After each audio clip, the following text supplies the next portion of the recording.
Welcome back, students. We'll be looking at section 3.6, terminology for graphing linear inequalities in two variables. Before we start with the new, let's look at a quick review. So remember, inequalities, we read them from left to right. So let's look at a quick review of greater than. It would be read as 3 is greater than 2. The next one is 2 is less than 3.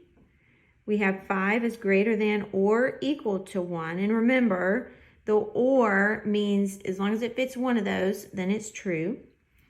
The next one has 1 is less than or equal to. So we have the same situation there.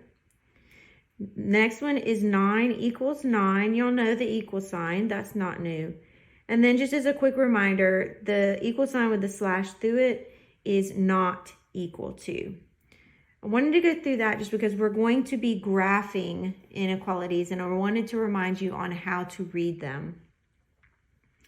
Another reminder is flip the inequality symbol when you multiply or divide by a negative number. Don't forget that. It's very important you remember that because if you forget to flip it, then your graph is going to be incorrectly drawn. So make sure you remember. All right, so our new terminology. The less than and greater than symbols in a linear inequality means you will graph a dotted line, okay?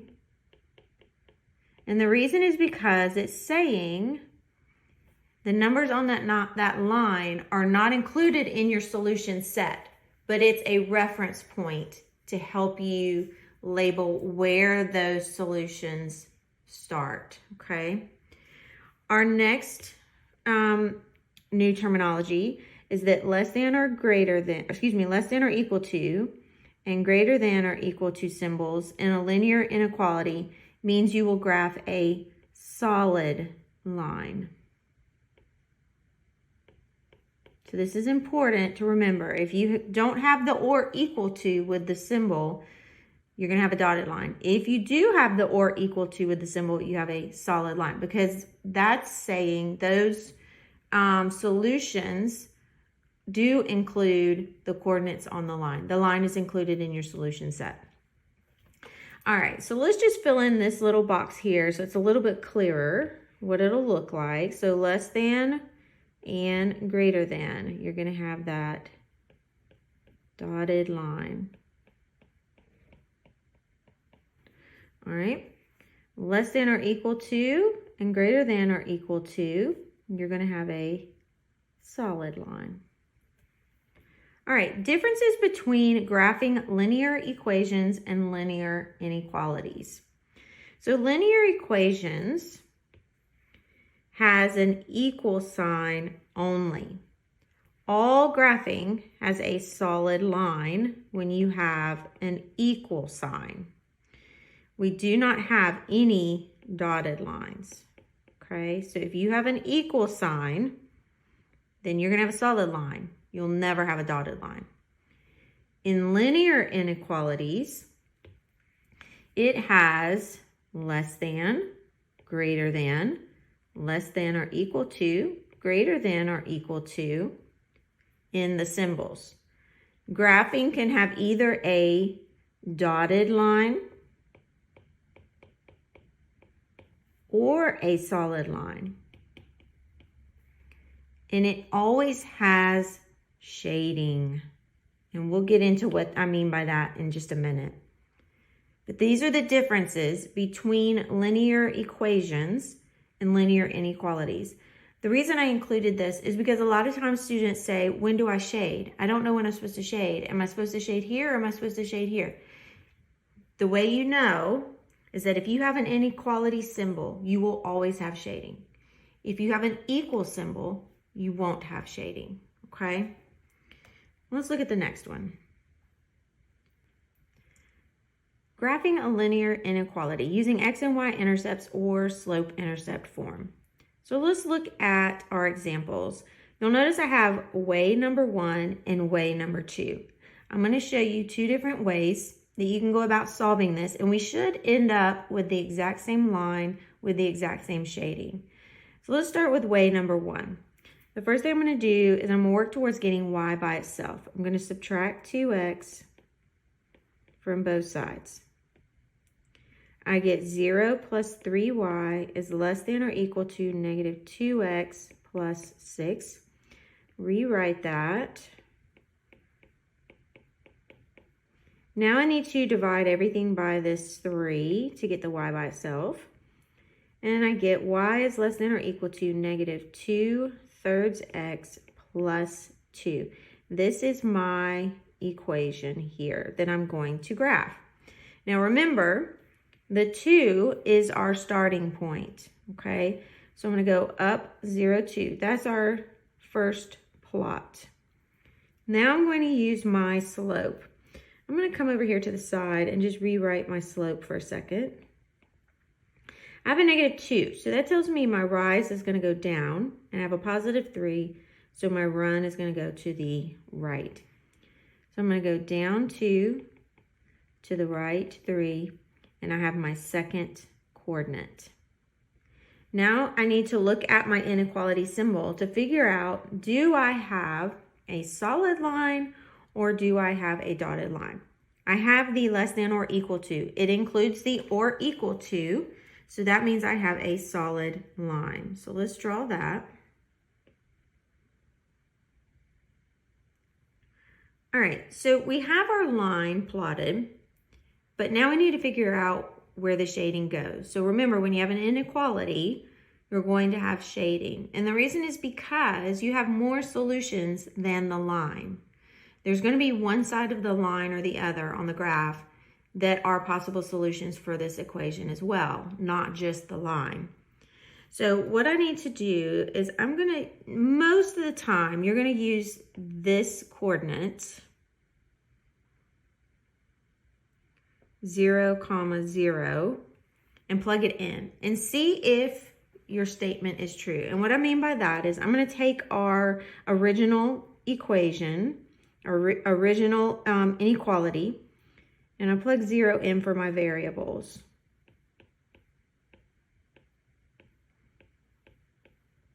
Now, the coordinate that I'm using is right here. It's our origin.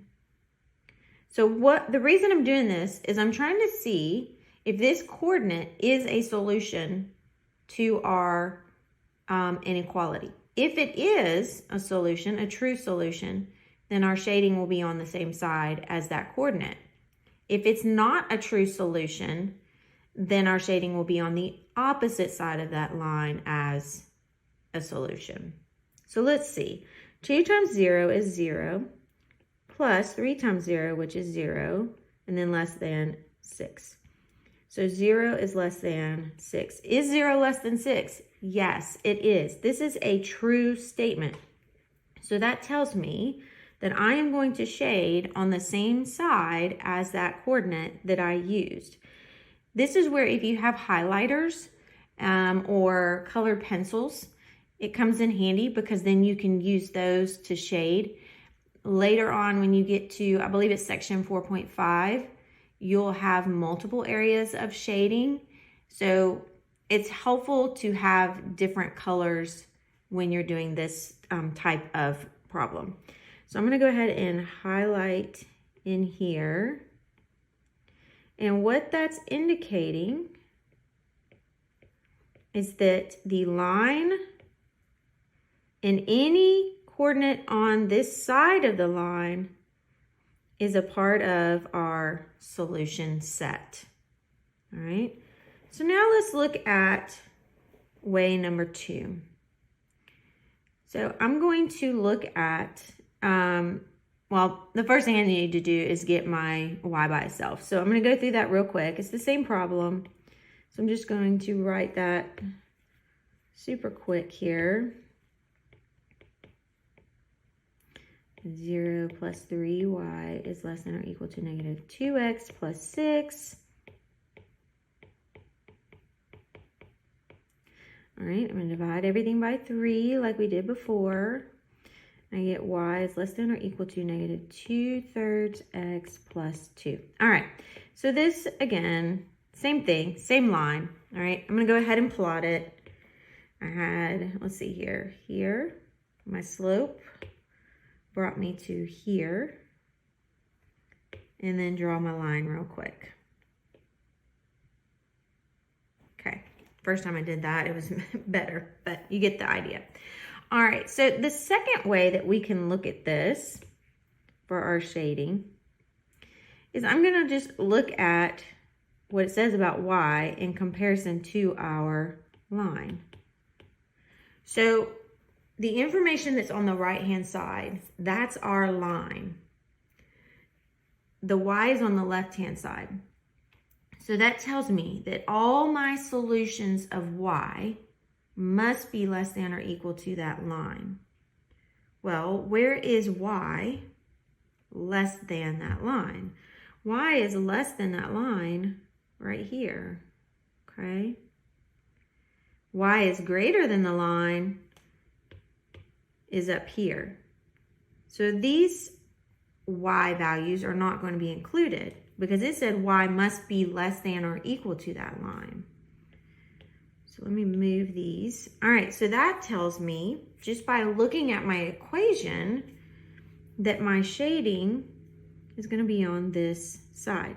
So this is just another way of solving the same problem to figure out your shading.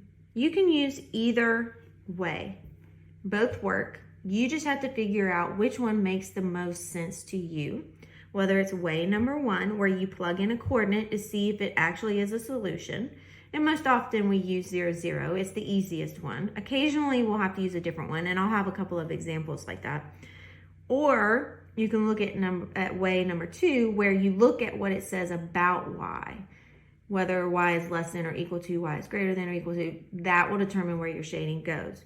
Both ways are true ways of finding where to put your shading. Again, you just have to figure out which one makes the most sense to you and you are most consistent in getting the correct answer. All right, let's look at our next example. First thing I need to do is get my y by itself. So minus 3x minus 3x. I end up with 0 plus 5y is greater than negative 3x plus 15. Rewrite this. Okay, so I need to divide everything by this 5. End up with y is greater than negative 3/5 x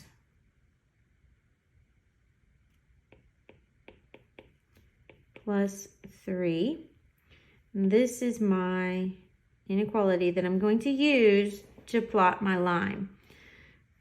First thing I notice is I have a negative 3/5 for my slope. That negative 3 tells me I'm going to rise down. The 5 is positive, so I'm going to run to the right. So let's go ahead and plot our line.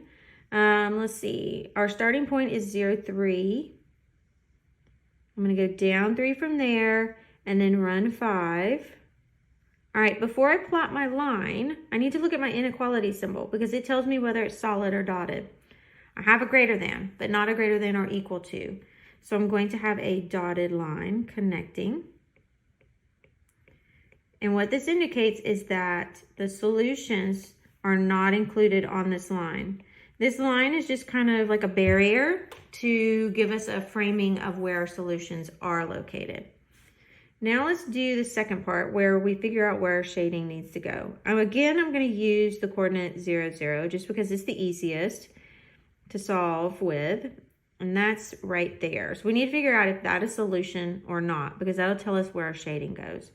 So I'm going to plug in 0, 0 for the x and the y. So I have 3 times 0 plus 5 times 0 is greater than 15. 0 plus 0 greater than 15. 0 greater than 15. That is not true. So this coordinate is not a part of our solution. So that tells me that side of the line is not going to be the shading. It's going to be the other side. I'm going to use green this time. Oop, get my highlighter here. And we're going to highlight this side. So our solutions for this equation are on this side of the line, but not including the line. That's why it's dotted. Way number 2. I'm going to go through getting the y by itself pretty quickly because it's the same problem. I just want to talk through how we can determine it without the coordinate. So that's 0 plus 5y is greater than negative 3x plus 15. Rewrite that. Divide everything by 5. I get y is greater than negative 3/5 x plus 3. All right, let's plot that very quickly here. So we have 3, and then here was our second one, and we had a dotted line. Okay, now I'm going to look at what this says about our line. So y is greater than our line. Well, where is y greater than our line? It's greater than our line right here. Our y values are higher than the line there. So that's where my shading needs to go. So just by looking at the equation, I can tell. But if you're not able to do that, again, use the coordinate. That's a perfectly valid way to find your shading. All right, let's look at this example of a linear inequality. We have x is greater than negative 2. The first thing I notice is I don't have a y. I only have an x. So that tells me I have either a vertical line or a horizontal line. And I need to remember which one it is. Well, it tells me x is negative 2. So I'm going to mark the negative 2. Well, by marking that, that tells me I have a vertical line because it's not going to touch my y-axis. I only have values for x.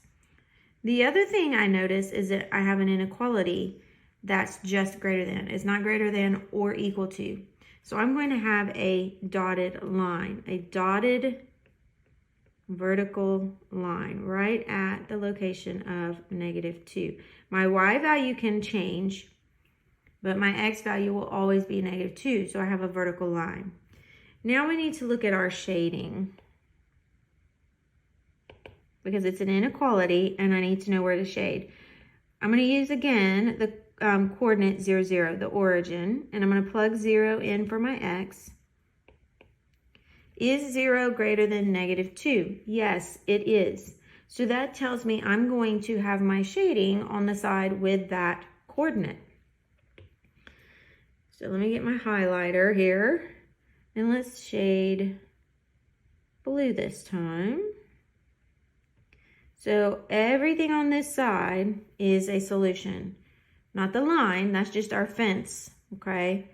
But everything to the right of that line is a solution to that equation. Let's look at the next one. Linear inequality, y is less than 3. So I have a y, but not an x. And my y value is 3, right here. So I'm going to have a horizontal line. It's just less than though, not less than or equal to. So I'm going to have a dotted line at this location. Now I need to figure out my shading. So let's see, shading. Again, I'm going to use the 0, 0 origin and see if it's true. So plug in 0 for y. Is 0 less than 3? Yes, yes it is. So this is part of our solution set. So that means I'm going to shade the area with that coordinate. So any coordinate below this line is a true solution to this problem. All right, guys, that's the end of this video. Let's look at our verse. I pray that you may have power together with all the saints to grasp how wide and long and high and deep is the love of Christ. Ephesians 3:18. Hope you guys are having a great day. I'll see you in the next video. Bye.